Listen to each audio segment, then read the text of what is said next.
Good morning in YouTube viewing land. This is a response video to the response video of the Church of STFU to my video in East Germany. First thing is hello and good morning to you, STFU. We do agree on most of the important things, that the people of the former GDR got a raw deal in the unification process, a process controlled by neoliberal pirates who would have been in jail had they pulled the same stunts in Western Germany, underlining, in my view, the former GDR's colonial status.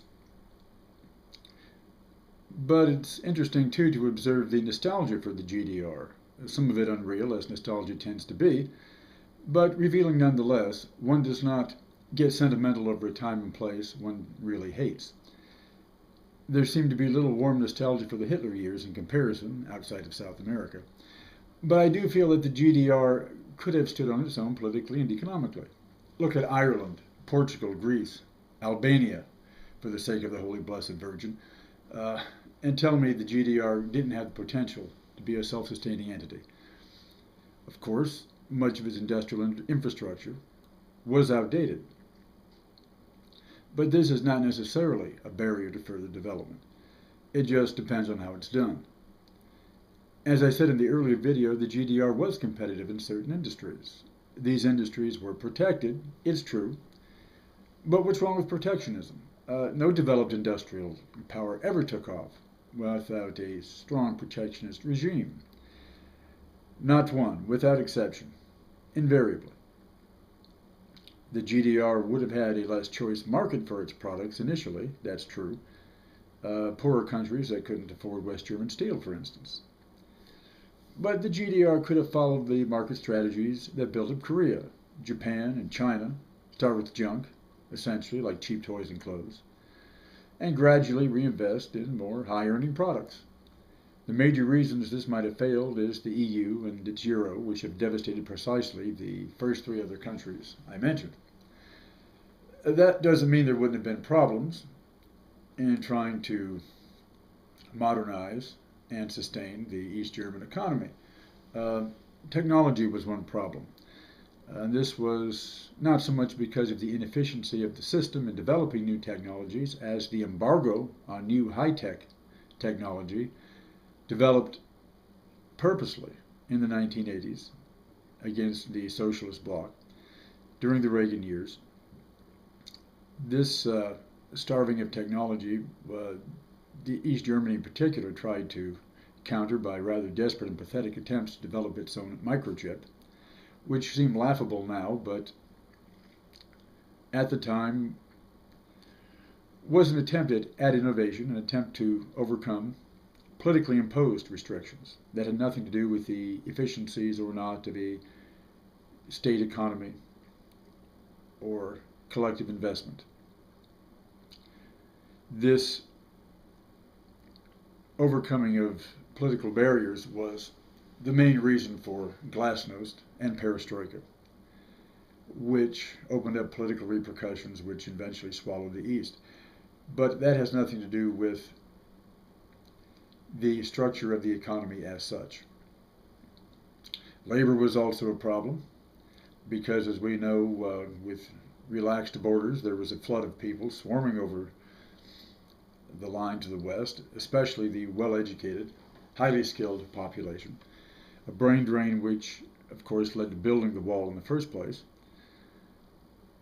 This is a long-term systemic problem which would have been solved in the long term in two ways. A protectionist barrier against population movement in the West by relaxing or even abolishing the immigration standards which granted any migrant from the East automatic West German citizenship. And of course immigration. As the West German economy basically developed and prospered under its immigrant guest worker program, and the East was actually doing something very similar, it would have expanded this aspect of its economy to make up the labor shortfall. Now without some strains, of a political and social nature because, of course, immigrants into a very tight ethnic society like Germany's do create social tensions. There's also the problem, of course, of these immigrants bringing their own cultures and customs and organized crime with them. And one would not have wanted to have seen East Germany develop into a transit point for East European organized crime, a narco state running a black market in different enterprises as a way to make up for its commercial and industrial shortfalls. So that would have been a problem too. But the major reason that unification was not good for the people of the East was because it was not done for their own good, but German national ambition. One has to remember that Chancellor Helmut Kohl rode to power in the 80s on a conservative, revisionist wave that sought to rationalize away the Nazi era, to bury it by way of unification in as much of the 1938 German borders as possible, with the help of Ronald Reagan and Bitburg Cemetery, as you might recall. Achieving that, the reunited Germany went on to recreate the old German sphere of influence, especially in the Balkans. Not in a military manner, but we see that reviving even so under the NATO umbrella.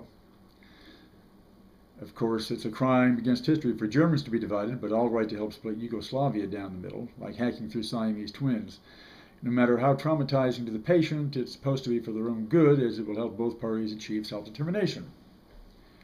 While at home, in Germany proper, the body politic must be reunited like a granddaughter and a rapist grandpa. As we know, the German Reich is really a new thing in history, dating only from the early 1870s, and through the First World War. It was more of a confederation of autonomous kings, princes, and dukes anyway.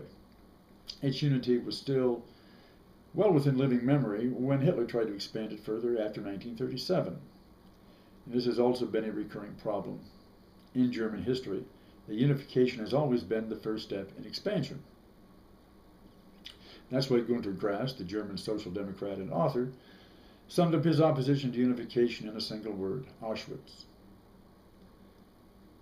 For his generation, it was more than a cliche, as he himself was a young Waffen-SS soldier and American prisoner of war.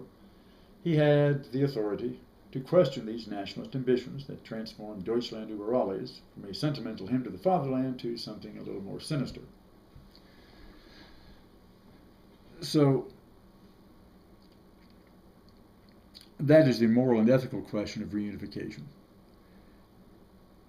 And it played out economically as well in the manner in which unification was achieved for the people of the East. A knock on the phone.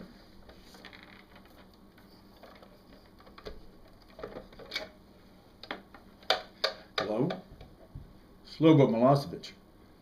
You want to know why you were a bad guy for taking what was yours, and Herr Helmut a good guy for doing the same? Well, I hear you. But who says either one of you were good guys, or had the right to take anything?